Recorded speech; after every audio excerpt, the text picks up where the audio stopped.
What's in the Box? Presented by Sure It'll Be Grand.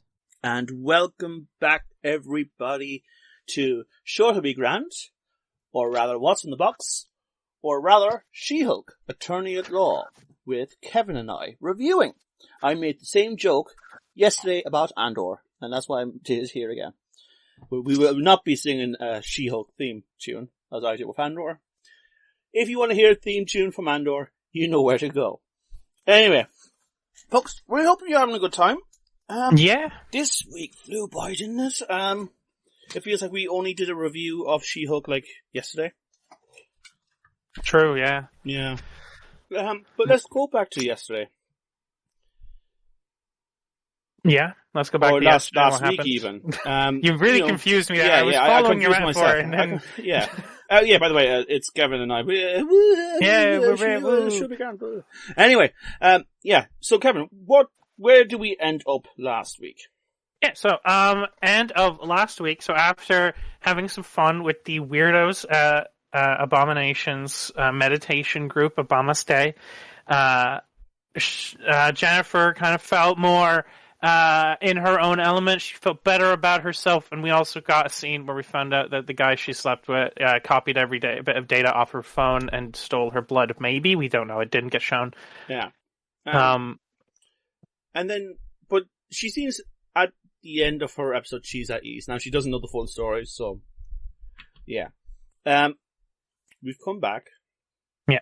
And she is in court with her new client, who is Mr. Frogman Fantastic, who's going Frog. Yeah, who's going against the guy who's been making her costumes and, well, not costumes, just say her dresses and suits. And yeah, he did make one costume, but she hasn't worn it up to this point. Yeah. And he is very much not happy with her because she had to go and say, hey, I have a client and he's suing you, saying that your work is a bit dangerous. And he's just like, bitch, get out. Like, Edna Mode came online and said, no, my work is spectacular. Very much an Edna Mode thing. If they made a no capes joke at some point, I wouldn't be entirely mad. No, like I said, I don't care what canon tells in future. This is Edna Mode's nephew. Yeah. And that's it. There's no more to it. I won't be arguing this. This is not like a theory I'll be building up. It is fact, and that's it. But yeah. And, they're in court, and look, I jumped ahead a little bit. We're jumping ahead because there's something you guys need to know if you haven't watched this episode. There's something that's important to know. Okay? Also, why are you listening to a review of this episode if you haven't watched the episode? I know. You should watch the episode unless you're one of those people who are like, I don't want to watch She-Hulk. This is She-Hulk, you know? Yeah. If you're like that, I mean, fine, I guess. But, then you need to know this. We're skipping ahead to the courtroom scene because, firstly, not that much happens. No, not really. And secondly, the lawyer arrives late and the judge is like, when's your lawyer she's some sort of frogman, by the way. He's like in frog costume. Yeah, and he's going to fight with some people outside and... Yeah, it basically his legs caught fire and got third-degree burns and blah, blah, blah, blah, blah. He's the son of some rich dude, whatever. Yeah. So then, lawyer opens the doors and everyone turns around and who do we see sauntering up in a nice pair of red old glasses with a walking cane? Spider-Man. Why is that son of a bitch from Hell's Kitchen in it? Yeah. But here's the thing. I don't know why, but when they did the shot first, it kind of shot him from the down upwards to his face, and for some reason I can't explain, he looks so much like Ben Affleck in that moment where I'm like, whoa, did they do it again like WandaVision with like from the other universe? What? I think it's Charlie Cox. Never mind. I think people would be much less accepting of that kind of twist. I mean, not to hate on that movie too much, but I'm going to hate on that movie. Yeah. I genuinely thought for a second, I mean, it makes sense. They've done it already. Why not? They have done it already. I can't wait for Across the Devilverse. Oh. Them all just bumping into each other. I know that's ableist. I'm sorry. I don't know. Anyway, we see why Charlie Cox is the fastest draw in the West. Like, anything Jen tries to bring up, he's just like, yeah, but it's not like, these are superheroes, they need the identity, protected, and accords get mentioned, and all this kind of stuff, yeah, she basically, she tries to say we need his client list to cross-reference to see if any of this has happened with his other clients, so because this is relevant information. He goes, no, you can't. They are superheroes. They have to be anonymous because that is what they were promised by their client here. And they, due to Sokovia Accords, they have no, need to submit themselves because Sokovia Accords have been removed. They've been revoked. Yeah. This, I think, is this the first time we've heard that? I think it is. And it's interesting. Again, I kind of hoped we saw more of the legal stuff happening in this show, that we find more about laws, how they alter superheroes. But this was a good moment, Yeah. And, he just completely, stomps it down. The judge sides with him that, these superheroes, it's dangerous for superhero identities to be outed. She-Hulk's outed herself, and that was her choice, but... Yeah. And he kind of explains that that's your choice. And we know it's almost like a backhanded slap saying, hey, just because you did what you did, I don't want to be revealed. Now, he's not saying obviously because no one knows yet. And then instantly, he just whiffs in the air and says, "Did you use jet fuel?" And she goes, "Yeah, man." And Animal's nephew went, "No, you shouldn't have done that. That's completely against what I told you to do." And instantly, they were going to thrown out court. Yeah, at first it was just going to be delayed, and they're going to wait a little bit, but then instantly, nah, it's over. And it's like, I like you said, I know you don't know how I know this, but he is lying. He said, we all know he's lying. It's okay. Yeah.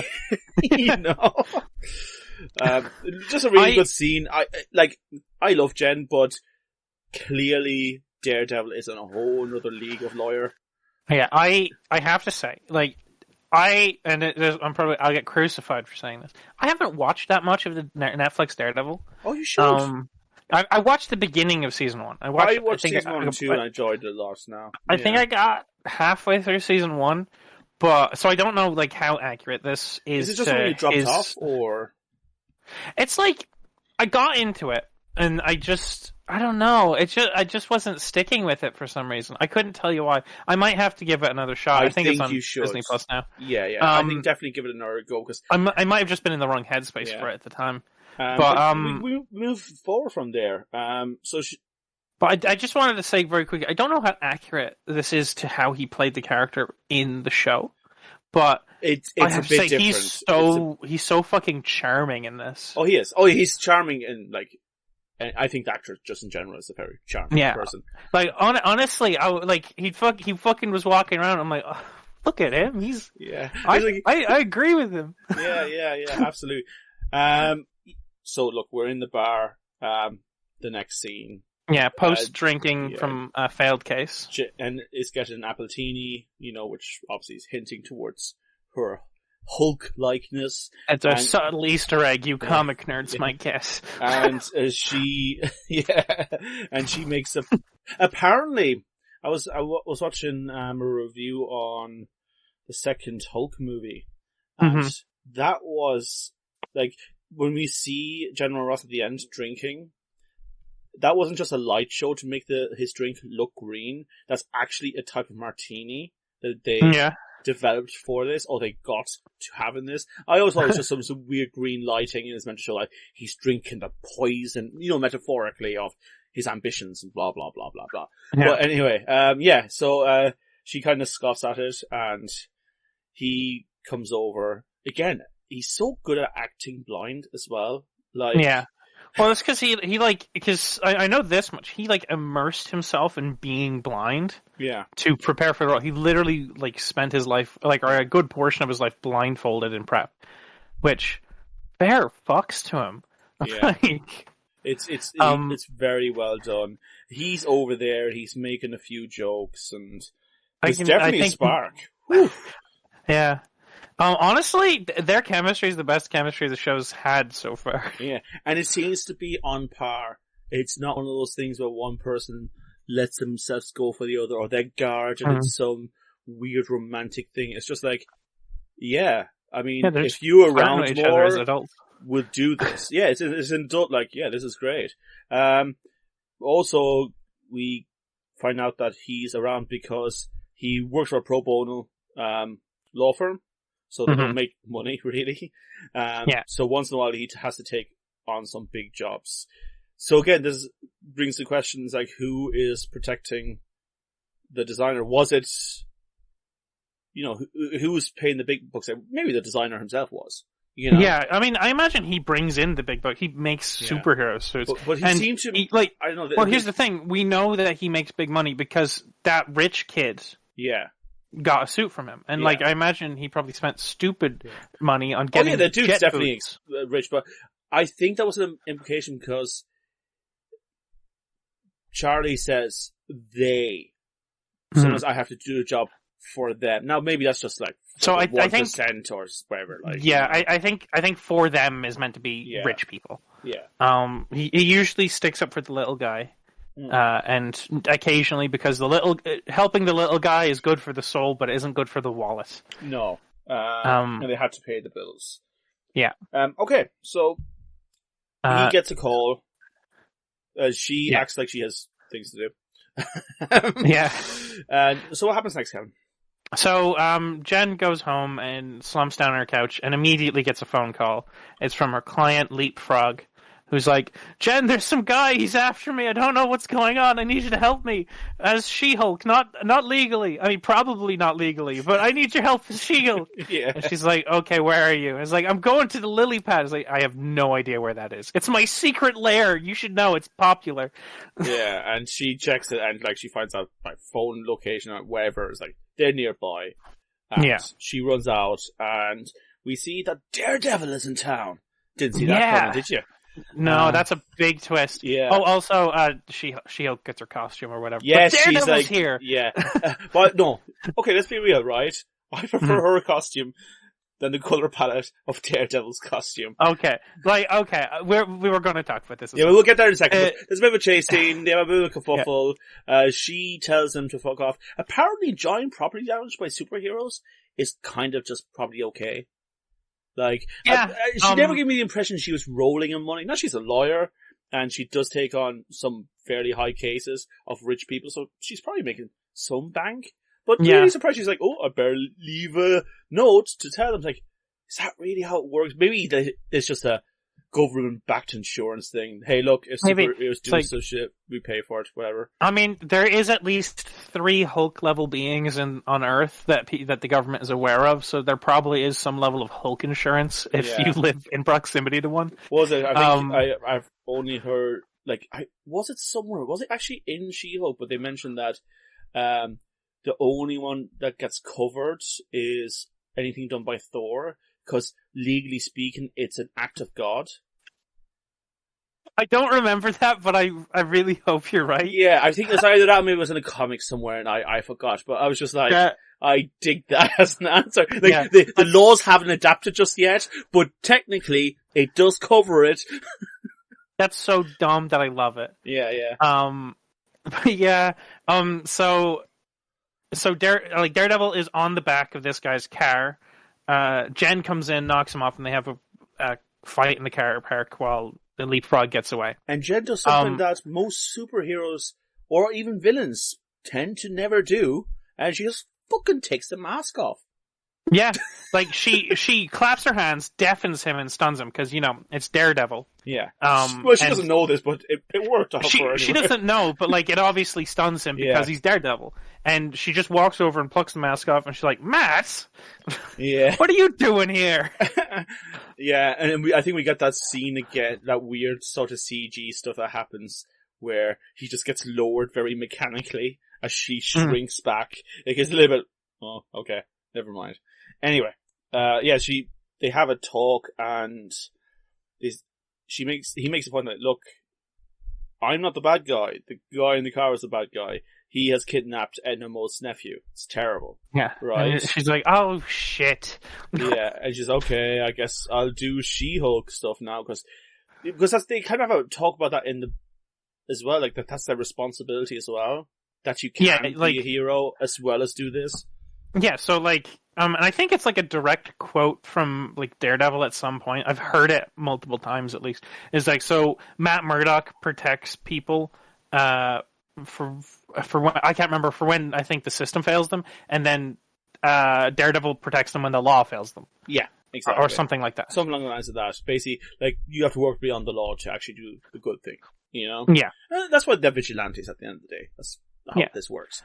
I'm going to be honest with you. Okay, so they have this whole talk before they break into the base. There's some cool moments where Daredevil explains how he can hear so many people are downstairs, and he knows exactly where they are in the building just by their heartbeats alone.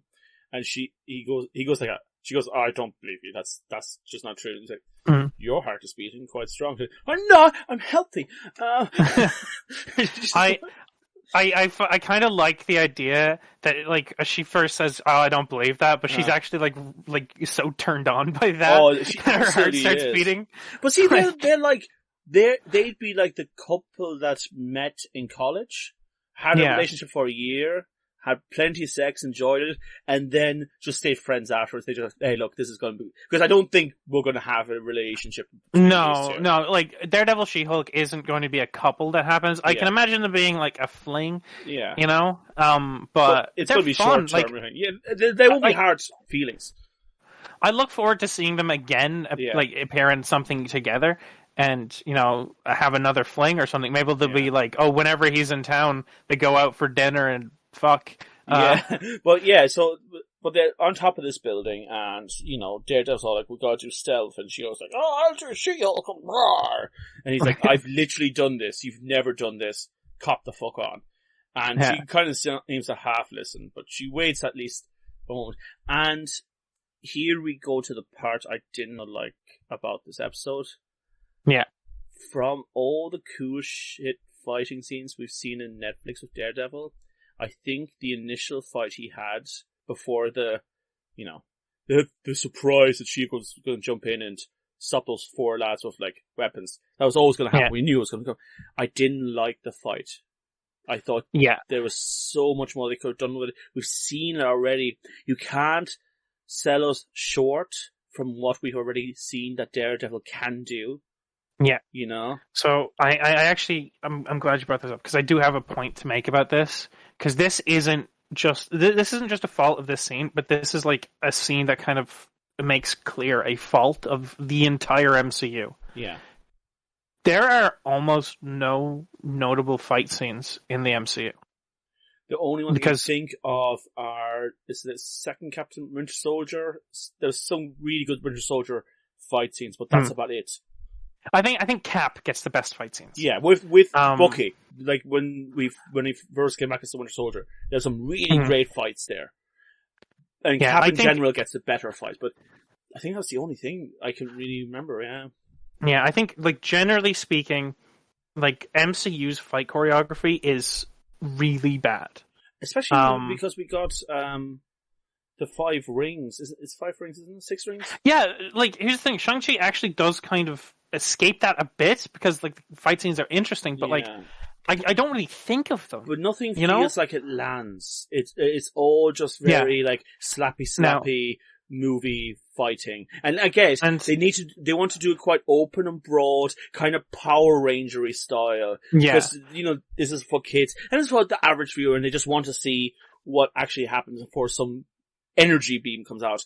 But with Daredevil should be about grabbing the back of the neck, like knee to the stomach, taking a few hits.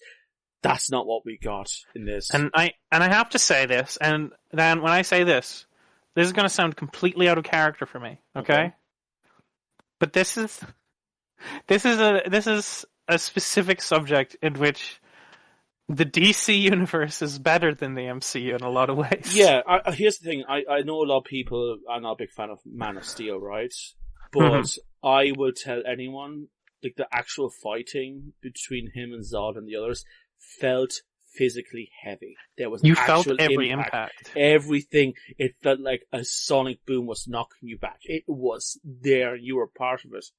And the DC universe did better in that regard, 100%. I think just generally speaking, like, DC movies in general, like, The first Wonder Woman movie has great fight scenes. Yeah.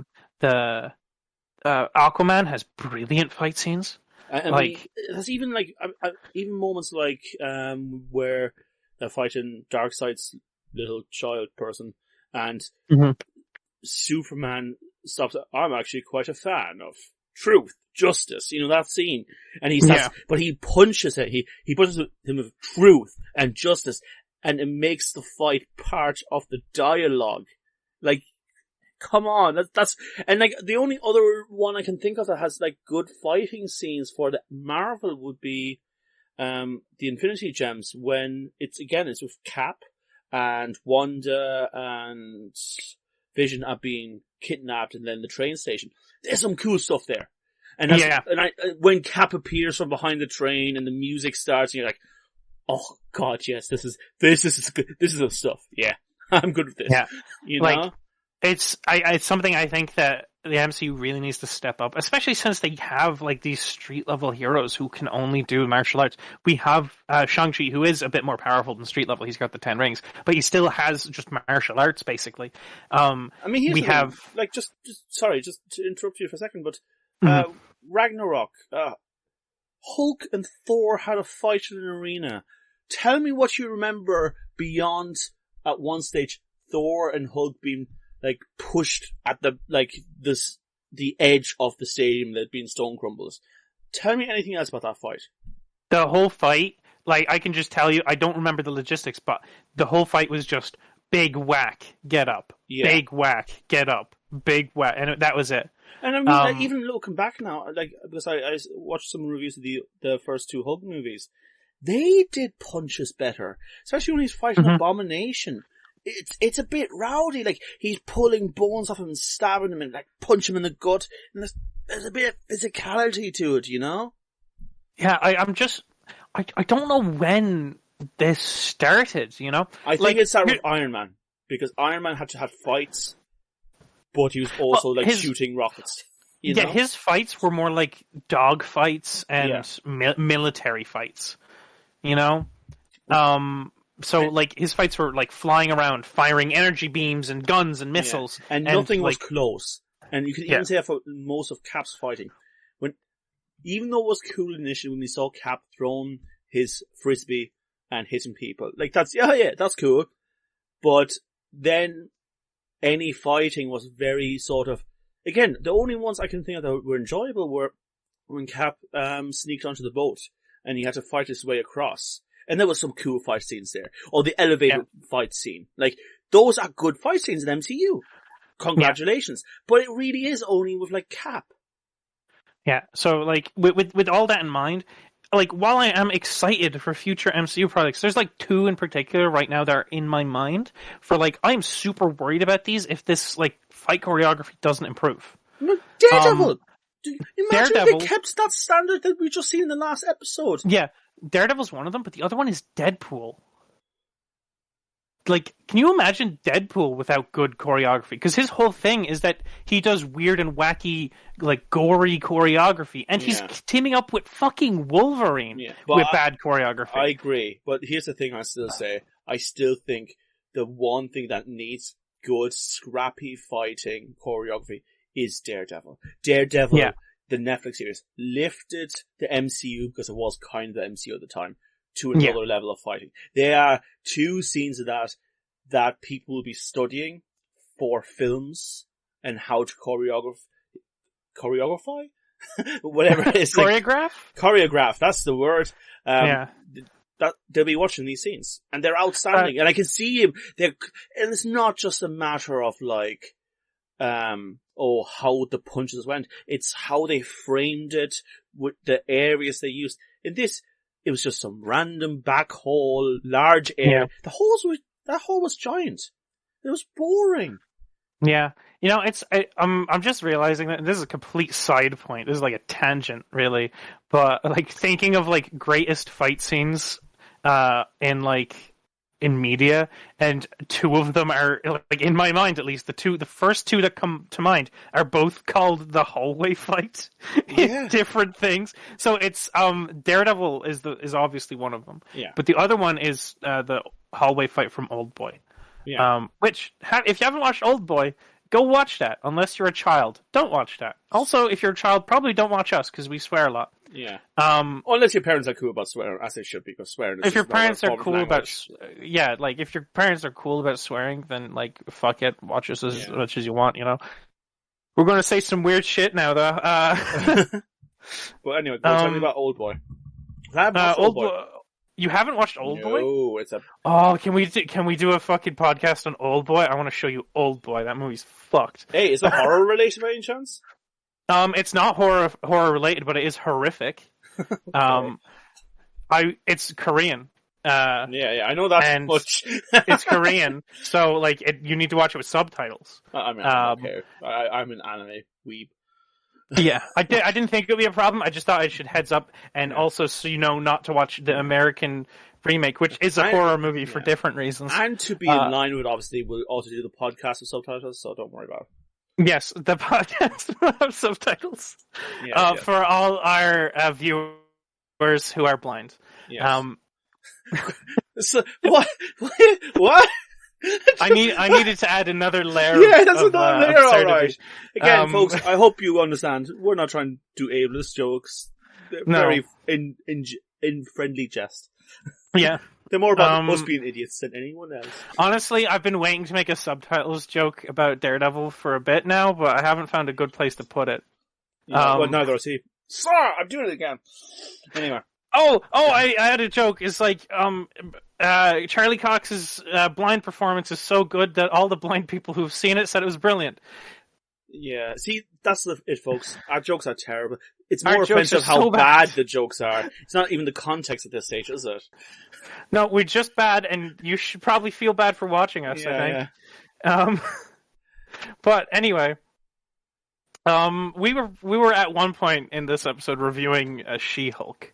Yeah. Do you want to talk? We were talking about how the bad fight scenes. Yeah, so the bad fight scene. Okay, so first of all, I go through the scene very quickly. Yeah, let's go through the scene. So he comes in, and there's some cool things initially. They have the door slowly swinging open.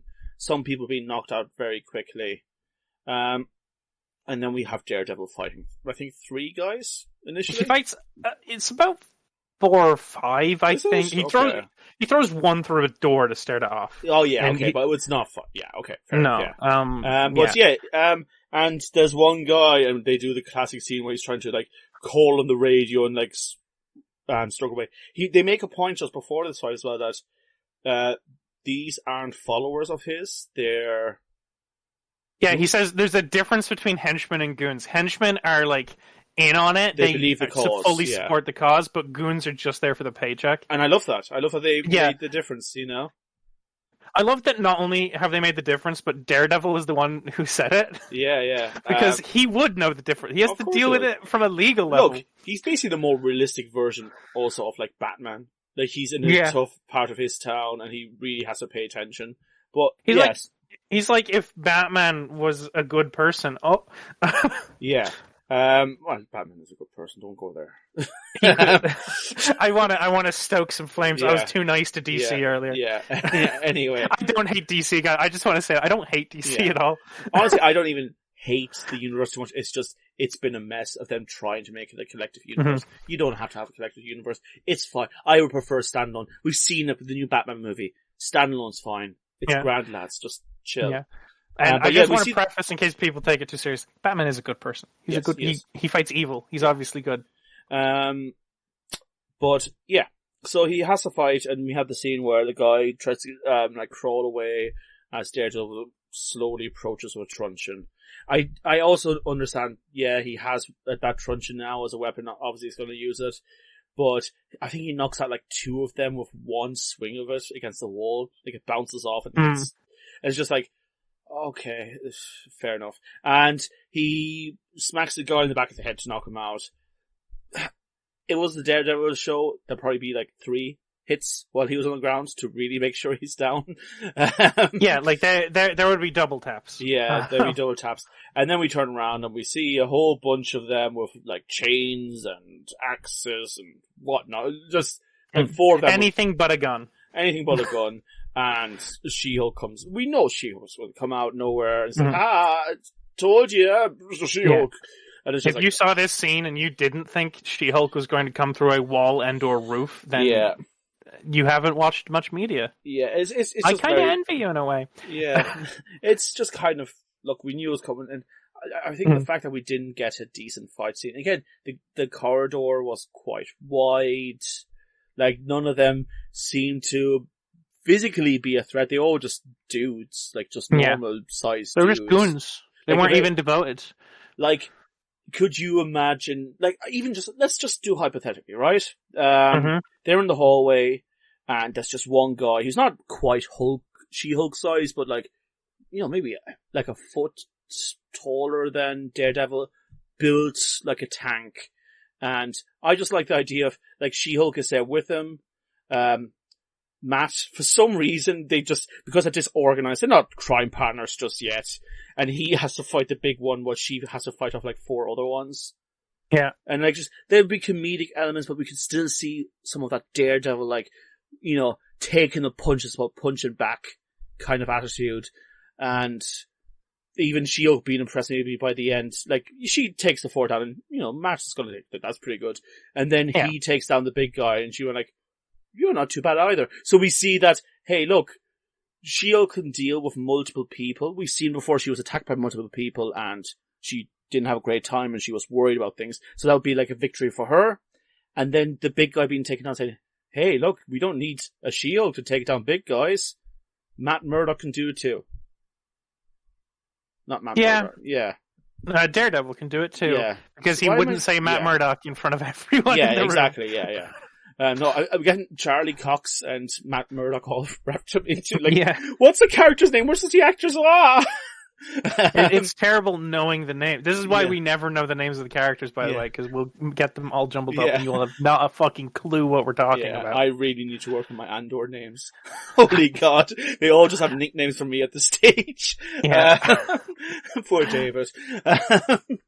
But, yeah. It gets to the stage, they walk into the room, and, I mean, it's not a long fight for them to free. No. It's honestly, like, Daredevil just goes around like a Roomba cleaning up the goons. Yeah. While She-Hulk just goes over to Leapfrog, undresses him with words, and then sets free the fucking guy. Yeah. And tells him to go call the cops. And afterwards, like, you know, Edna Mode's nephew is like, hey, yeah, thanks. And she's like, can you make my dress again? Yeah, of course. I'm not an asshole. And he's not. He seems to be just a guy who stands by his creations. But he's not a bad guy. He's like, I'll make it. I just don't, like, swell up or puff up much in the next few days. And it's just like, God damn. Ouch. But then he says, okay, goodbye. I'm glad we have our awkward, professional relationship back. Yeah. They walk away. And Matt and, Jen, They meet up on the roof. They have a talk about giving police statements. Yeah, and they say, we don't do that. Yeah. to quote Chadwick Boseman, we don't do that here. Yeah. Rest in peace. But yeah, they end up back at the house because she asks him, are you staying? He says, well, I'm staying for another night or something. And, you know, she just gets him to come with her. They bang the bangs. He has to... There's a slight gag about trying to fuck while getting out of a superhero suit. Yeah.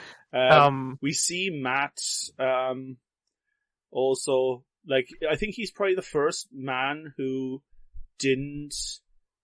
probably woke up in the bed next to her the next day where she didn't have to look for him, or he was gone already. He just said, again, I like the fact that we see him walking without his boots on in the grass, because, again, he's all about senses. So, like, you know, the sense of touch of his feet on the grass. And also it's a bit of a, you know, you just got laid. Yes, you're walking on the beach going like, but there's a walk of shame, but there's also a satisfaction there. It's like, I'm just gonna fucking relax today. I'm on top of the world. It's grand. Also have to say, he's walking in his Daredevil suit.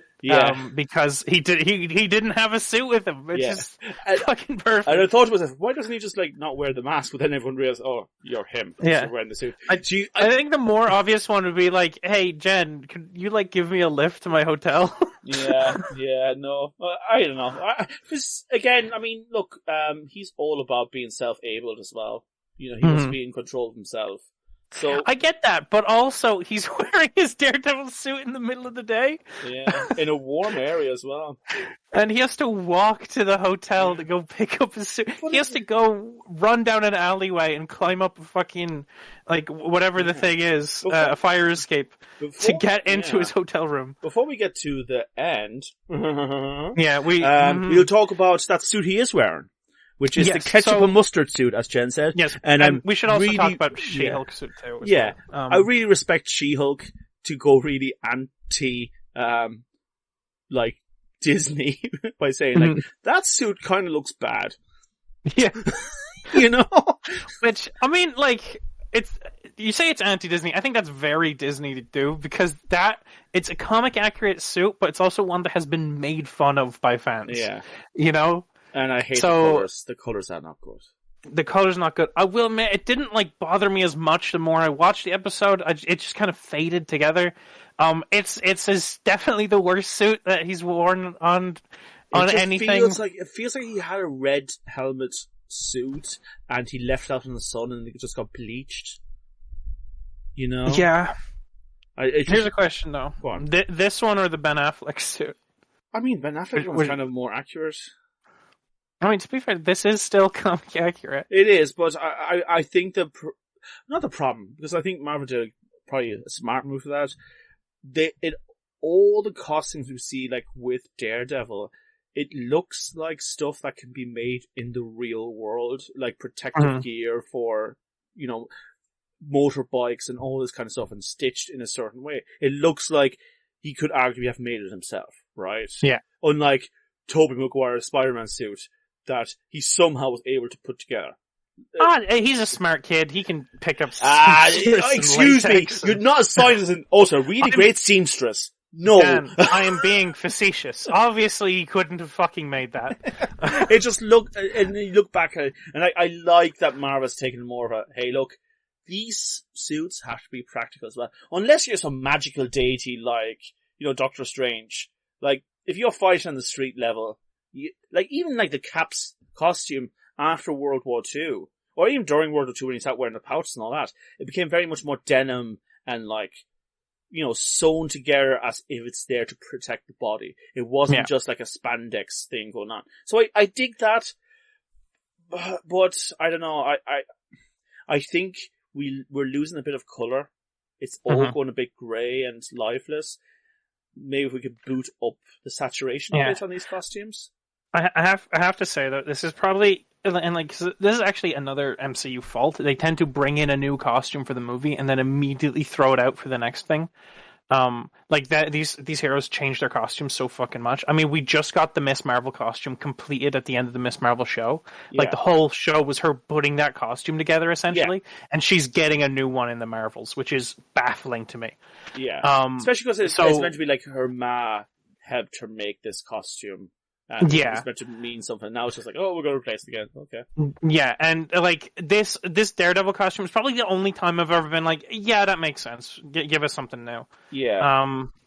Like I appreciate that you showed it to me. Now get a red one in, and give it as a proper red one. Like give us a bit of color. Like talking about Miss Marvel, like her costume was great. It was nice and colorful. I loved it.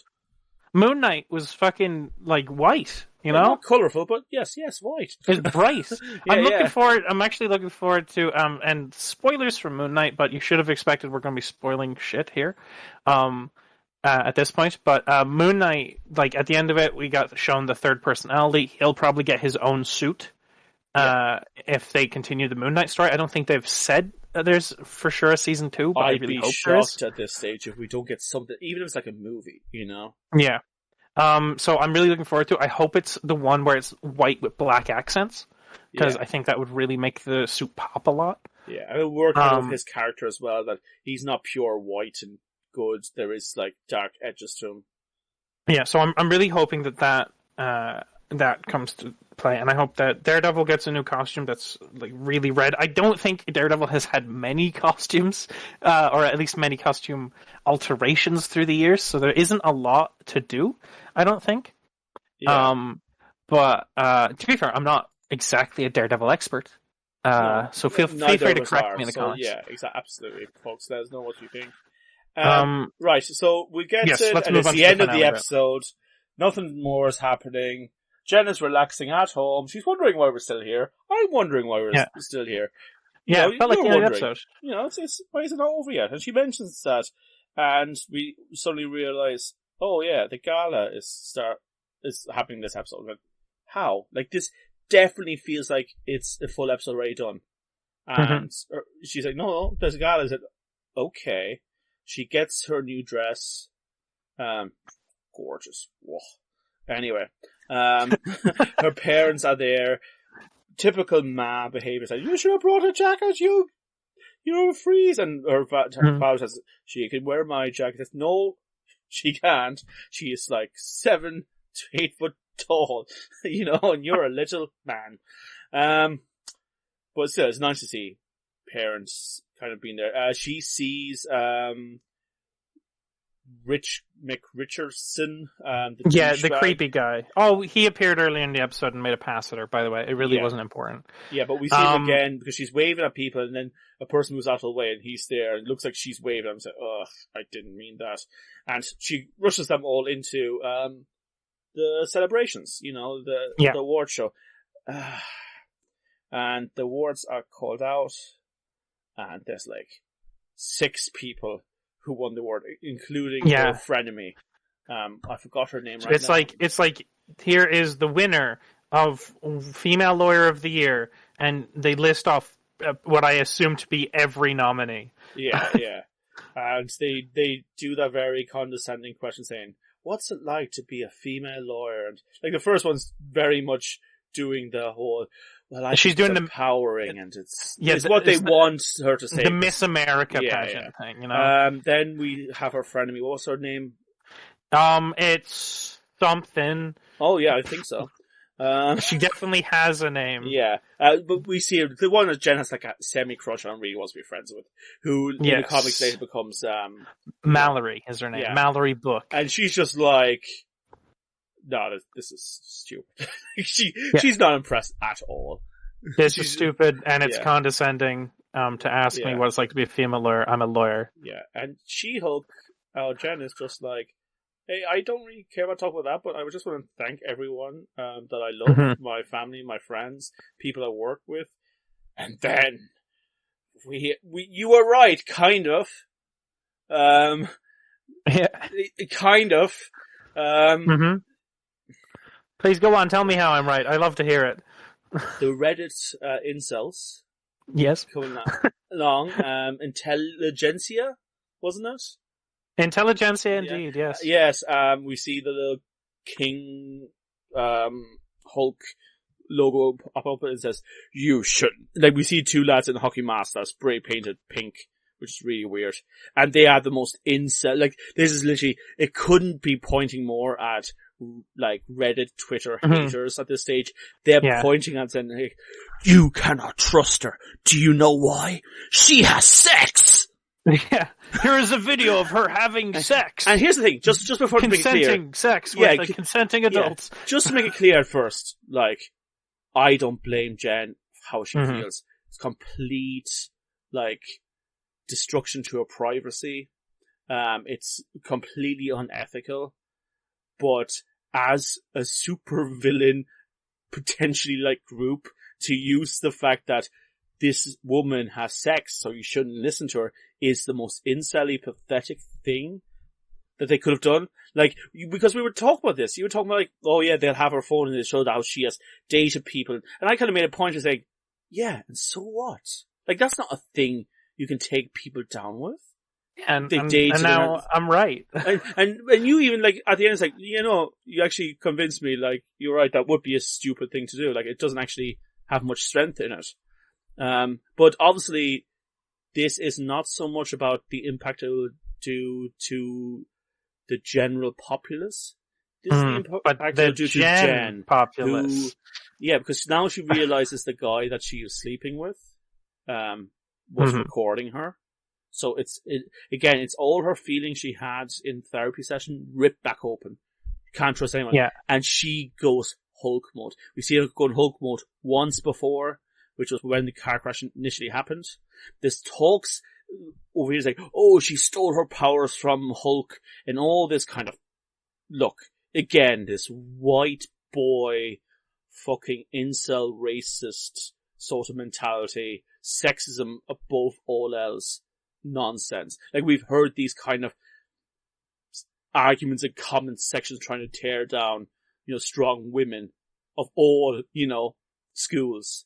And it's just like, I love that they're doing it, because it doesn't come off to me, and I see a few people saying, oh, they're just trying to say that anyone who doesn't like this show is incel. It's not. It's a very specific group they're targeting.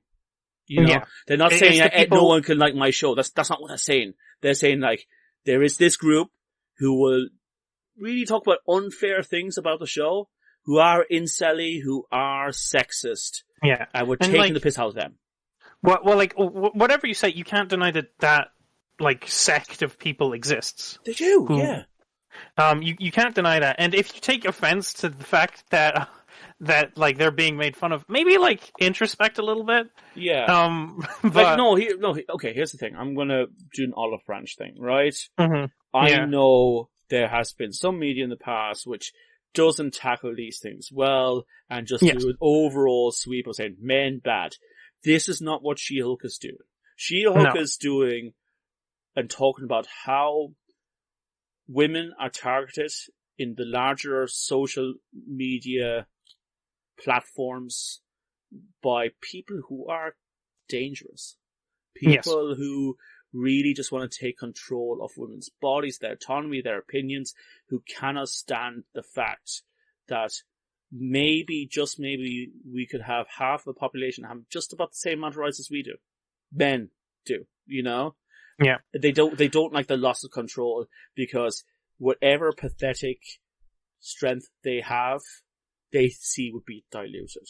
Which is, And so, again, just to tell you about the olive branch, I just wanted to put out, like, media has done some really crappy ways of handling these things in the past, but I don't think She-Hulk is handling this bad at all. I think it is doing it through the superhero lens, absolutely. Mm-hmm. Everything is heightened, they're far more active, but, I mean, would I be shocked if there was a group on Reddit that secretly got information of some celebrity and then posted at some gala she went to? Not at all. That would be like that sounds about right. Yeah, like, on top of that as well, and I just want to add in, it's not like this show does this perfectly. No.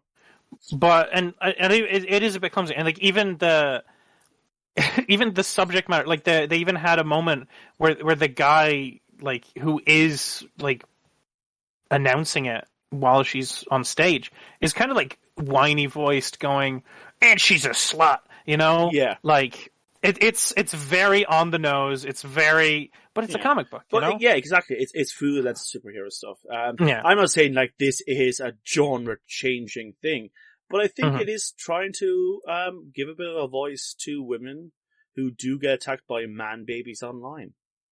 Yeah, and, like, there's a better, like, female empowerment thing than Black Widow, Yeah. It's not quite as good as Miss Marvel, but... Yeah, Miss Marvel's great.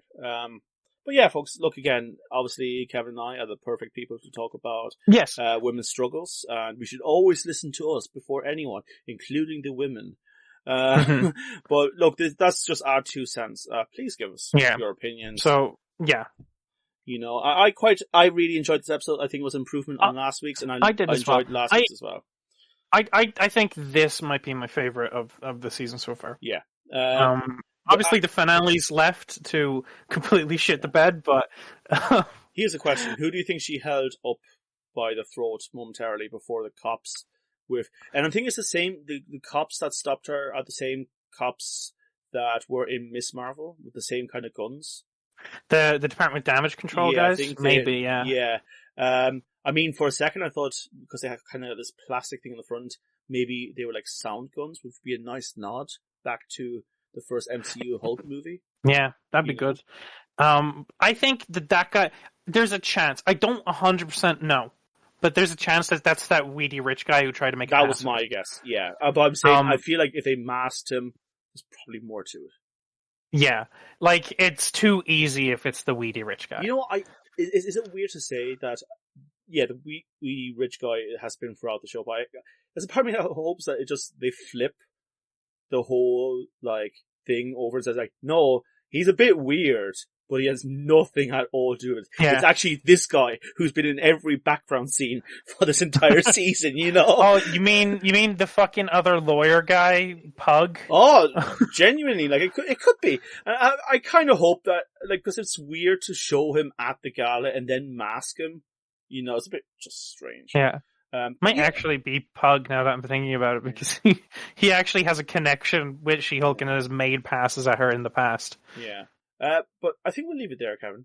Yeah, we talked our 2 cents. We gave another opinion on women's rights and talked about a bad action scene and a bad costume, but on an episode that we liked. Yeah.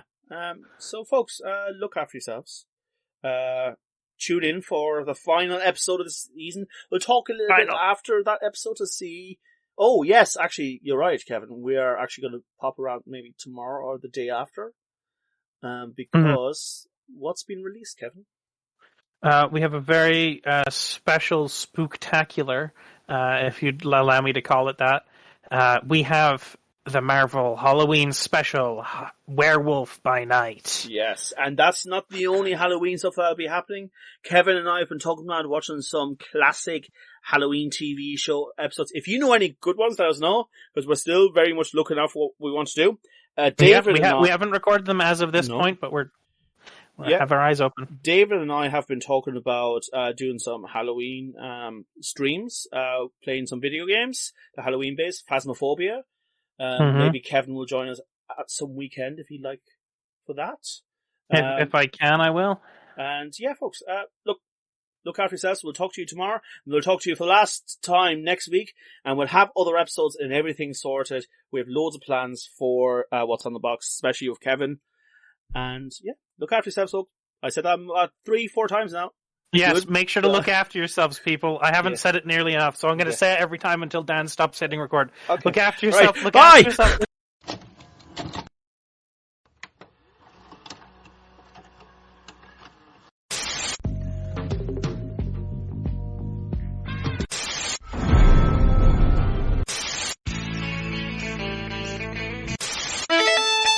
What's in the Box? Presented by Sure It'll Be Grand.